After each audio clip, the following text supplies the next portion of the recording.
Well, thanks, Jim. One of the things I'd like to build on Jeff's last point is that the promise of cloud is the benefit of multi-tenancy, and even like in the case of DISA, it's a private cloud, but you have tenants from people that are outside of DISA using those assets from the Army, Air Force, other agencies, but that is along with the benefit of the multi-tenancy. One of the big security concerns is what happens if a hypervisor gets compromised.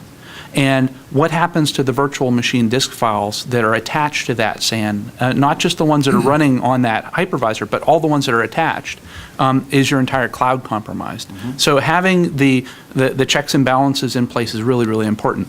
And it's not really, I would argue that it's not a matter of if your hypervisor gets compromised, it's more like when. Because we've all seen that there are flaws in VMware's hypervisor, Hyper-V's hypervisor, even Red Hat's hypervisor. Right. And having those protections in place as sort of like the belt and suspenders approach to security is very, very important.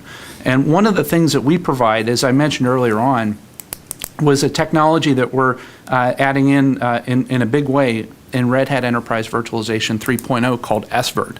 And so that is our answer to helping to put force fields around your hypervisor, around your virtual guest. So if all of a sudden there is an exploit, the hypervisor cannot see the virtual disk files of any of the systems. It can't see the guests.